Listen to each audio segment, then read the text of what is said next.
Hello and welcome to Behind the Screen. I am JM, and this is a show where we hang out. We talk about games, primarily role-playing games, and I'm very excited about today's discussion. We are talking about Elric and gaming. So first of all, let me say good morning to Jason and to James and to Tink and to John. Always good to see all of you. And we are going, based off the chat on Tuesday, we are starting a book club. I'm going to pick out like 3 or 4 little short stories to read for over the next month and a half, and then let the group vote on them. And whatever wins, we will read through and then have a slightly inebriated Zoom call with everybody who wants to join and participate in book clubs. So I'm looking forward to that. That should go up hopefully this afternoon, but definitely by the end of the week. So we're talking about Elric and gaming. And I think before we get into games that I think evoke the Elric feel, we should set some ground rules and parameters. And what do I mean by an Elric style game? So I think at the very high level, we have to have this built-in conflict between law and chaos. And I don't think that we got to remember that in yes, James, in the Morkockian style, it is not that law is always good and chaos is always bad. In fact, Elric gives us sort of the while only having 3 points of alignment, good, balance, or law, balance, and chaos, it allows for a lot of nuance, which would map very well to the 9-point alignment, right? Law that is taken over that is good would be lawful good to lawful neutral.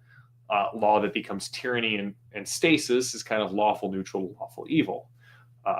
Chaos that is just rampantly corruptive is chaotic evil to chaotic neutral. And chaos that like promotes creativity and new life and evolution of things and ideas, that would be chaotic neutral to chaotic good. But all right, so at the high level, we have to have this metaphysical battle between law and chaos, and people have to be able to pick a side, including balance. And notice I'm not saying neutrality. There is no neutrality in the Eternal Champion metaphysics.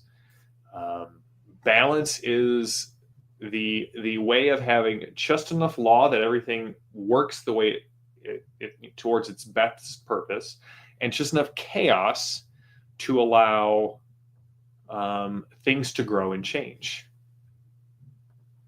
Sorry, Grom. Morning, Ross. Good to see both of you. Cripwright will be here in about 10 minutes. That seems right. So we have to have that.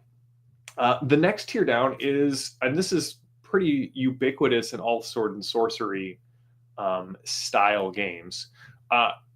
Really, civilization is, especially the older civilizations, are presented as decadent and corrupt. The Bright Empire of Elric, the Melniboneans, are decadent and corrupt. They're the oldest kingdom empire in the world. You have Stygia in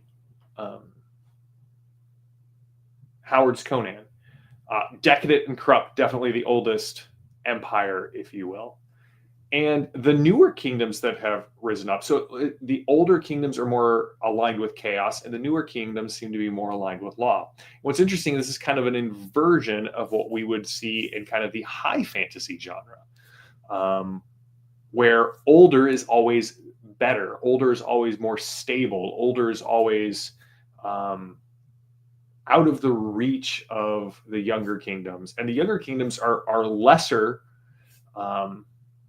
derivatives of what came before because of the continual infestation of chaos. So we have kind of this interesting inversion between sword and sorcery and high fantasy.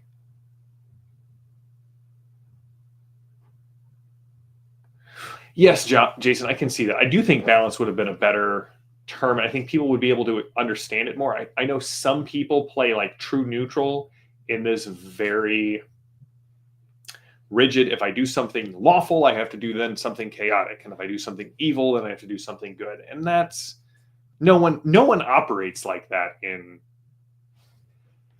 excuse me, in real life. I think alignment as allegiance, which is what it was originally pointing to, makes far more sense than alignment as sort of ethical or morality code, which is kind of what happens when it really drifts into the 9-point alignment. You're trying to merge ethics, which is the greater, civilization goals, law, neutrality, chaos, and morality, good, neutral, and evil. So we've got to have that kind of inversion. Something old is more decadent and corrupt. New kingdoms are rising up out of the ashes of the old, and they're attempting to forge their own destiny. But because they're new, they're vital, they're full of life, they're trying to establish these little bastions of law. And then when it comes to magic, I really think you can go either way. But if you're trying to cleave as close as possible to Elric, the Vancian magic system does not pair well. I do have one example where I think it works well based off of everything that's been hard-coded into the setting.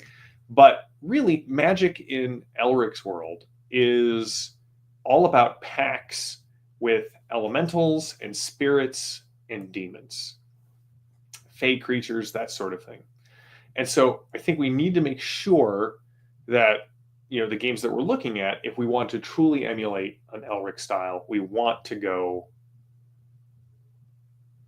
that route as opposed to, and maybe some sorcery in the way that like Glorantha uses sorcery. And you'll see why I'm kind of making some of these points here in a second. So those are my gold standards for an Elric style game. Law versus chaos at the highest metaphysical level that kind of fractally kind of pours down through the setting. And again, 100% law or 100% chaos is damning to humanity. Also, it tends to be very humanocentric. Let's add that point in there. Very humanocentric in its setting. We definitely want, right? Older is more dangerous and more chaotic, not older is better like we see in high fantasy. And then we want some sort of pact magic, spirit magic, that sort of thing to align us with the fiction we're trying to emulate. Oh yes, no, Jason. Again, as alignment as allegiance can make sense, but I agree, alignment as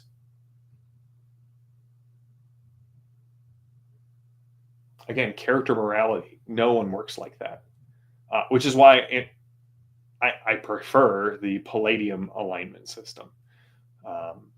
Right, if you are generally a principled person, you will generally act like this. And if you're a scrupulous person, you will generally act like that.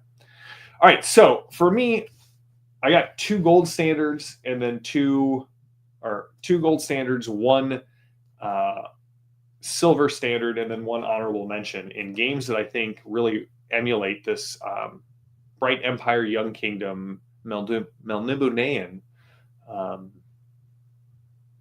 game style.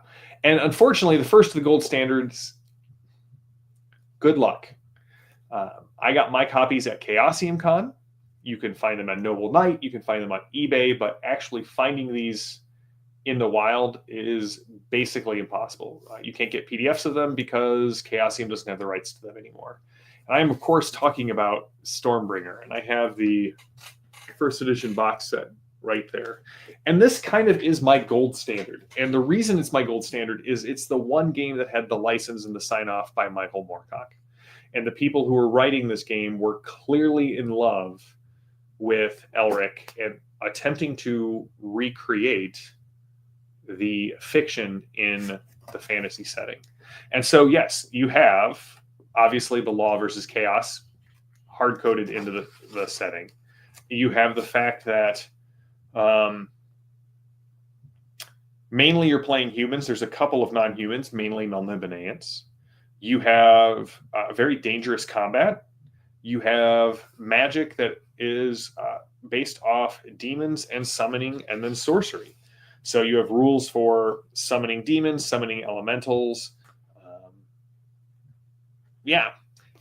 If you can find it, This is my gold standard. Now, I love the first edition box set. I would run first edition Stormbringer at some point. I also enjoy fourth and fifth edition Stormbringer. They've just been refining it. I really hope someday Chaosium will get this license back and be able to do something amazing with this.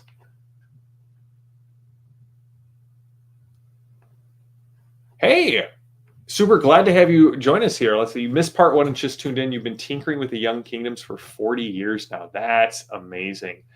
Ooh, the humanity system from Vampire. I could see how that would map very well into the Young Kingdoms. Excellent. Well, thank you for joining us for this. So if you can find a copy, it is BRP. So everything you expect from Call of Cthulhu and RuneQuest, right? We get, it's a skill-focused game. You have attributes, magic points, limbs are lost, all of the good things. Now, this book, like most Chaosium books, if you can find, they do have a quorum supplement that I'm on the lookout for. If you can find this, it's a great game. It still plays well.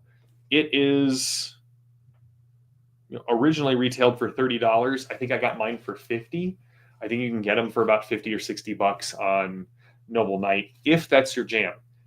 Again, it's BRP, so I love it. D100 system, skills, experience rolls, the whole 9 yards.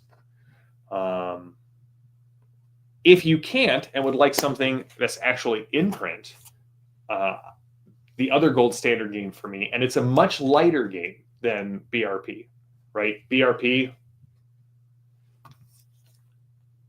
Black Sword Hack by the Merry Mushman. This game screams Elric throughout. First of all, this is the character sheet. So when I say it's light, it's a very light game. You have level, background, a little bit of equipment, your gifts, and then your attributes. And that's it.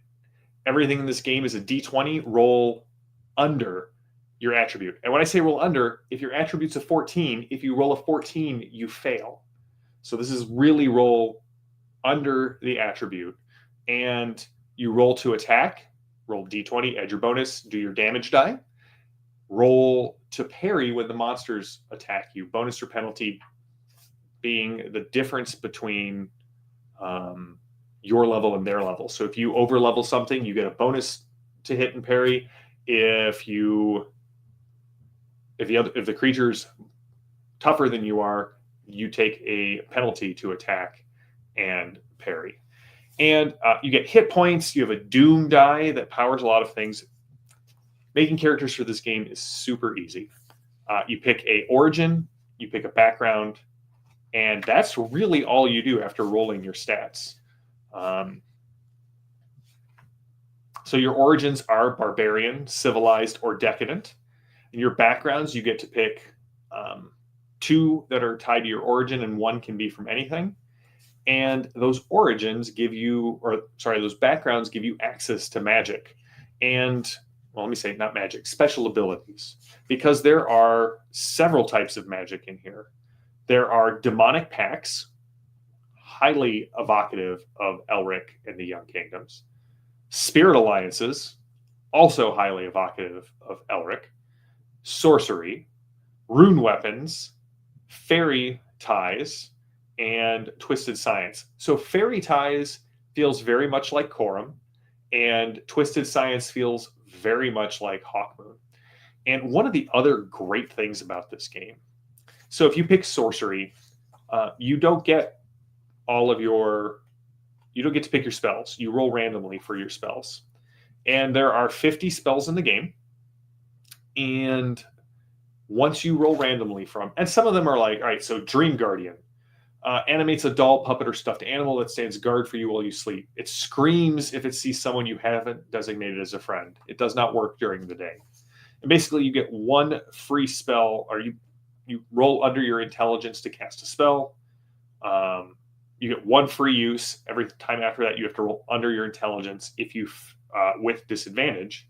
If you fail that, You can't use the spell again until you take a long rest. And if you critically fail, rolling a 1, you have to roll on a torn veil table. Love it.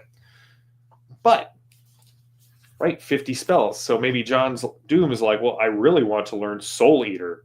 You literally chomp on your target's soul. They lose consciousness and die if you get a 1 on your spell casting roll. So John Doom says, hey, that's the spell I want. How do I find it? Because you don't just get spells as you level up. You have to find spells. Well, every spell, and I believe it's the same for demonic pacts. Yep. And spirit magic. So John Doom wants to get Soul Eater. I, as the GM, roll my D20 and say, excellent. That spell can be found in the hideout of a bloodthirsty gang. Or maybe it's tattooed on the back of the 3 children of the man who identified the spell. And each tattoo is one piece of the spell. So you have to find these 3 children and reassemble the spell. Immediate story and adventure ideas. Also, this is a game where every adventure is 1 experience point, and you need a number of experience points equal to your current level to go up to the next level. So after adventure 1, you hit level 2. After 2 more adventures, you hit level 3. And the other thing that I really love is getting the feel of the world is difficult. Well, there are, and I'll share my map that I made on my on the Discord server, but there's great random tables for world creation. It gives you all of the nations with their goals and their secrets and their plot hooks, and the same with making a city, and it comes with 2 adventures here at the back. So this game, in print, gold standard for playing a Melnibonean game at your table today. And I put a link in the show notes on YouTube to take you to the PDF of Black Sword Hack on Drive-Thru RPG. If you like Axe, but you want something a little bit more sword and sorcery, I would recommend getting the Heroic Fantasy Handbook. And this adds shades of magic and corruption for using magic, and rolls to cast spells in magic. The goal here is to emulate Michael Moorcock, Clark Ashton Smith, Robert Howard, and H.P. Lovecraft in a D20 fantasy game based off, BX. Axe 2, this book will work with it with a couple of minor changes. But this is another great book. If you have just a fantasy game, or if you're an OSR person and say, hey, I really would like something a little bit more Elric-like, with spell singers and ceremonial magic in this book, and a lot of the advanced combat rules to make martial characters feel more sword and sorcery-esque, this is a great purchase for anyone who wants to add a little bit more pulp or a little more sword and sorcery into their D20 games. And then honorable mention, mainly because while it tracks with everything I said about Elric, the setting design is more Howard, Clark Ashton Smith, and Lovecraft than Michael Moorcock. Astonishing Swordsmen and Sorcerers of Hyperborea, or I guess it's just called Hyperborea now. This game is brilliant from start to finish. It is a little bit more science fantasy than Elric, but that definitely plays into the tropes of Ericose and Corum and Hawkmoon. I think you could run a really good Elric-inspired game using the Hyperborea rules. And again, because this game is so tied in with its setting, the other 3 games have the advantage of either being set in the Young Kingdoms or being very easily adapted to the Young Kingdoms. Hyperborea's rules are really beautifully interwoven with its setting. So if you want something that's Elric adjacent, might I recommend a game of Hyperborea. So that's it. Yes, Ross, one of the things I love about the Black Sword Hack is The layout is not as frenetic as Morkborg, but has a similar kind of maybe something more similar to Shadow Dark, where each idea is on a single page or on a 2-page spread. I mean, this whole book is 108 pages, and really, man, they pack so much heavy metal goodness into 108 pages. This might be the best buy. Like gameable material for your money. Yeah. Oh man, I really want. So I'm hoping to be at Gary Con in not next year, but the year after. So 2027. I'm hoping also to go to ShireCon this year so that I can play some Hyperborea. Or if Jeffrey comes out to North Texas, I am. Yeah. I got to run a short Hyperborea campaign, and it is one of my favorite games. In fact, it knocked a bunch of other OSR games just off the shelf. So, thank you, John Doom. Yes, I get a headache when I read Morkborg. I do think games like Pirateborg or Vastgrim are a vast piratey improvement on Morkborg, but I agree. This really is the best value. And if you order it, now it does come from France, which makes shipping a little expensive, but not untenable. You also get the Chaos Crier #1, which is the first zine, which is another adventure, and then adds a bunch of Lovecraftian stuff in with this. So like, yeah, why not? So that's it.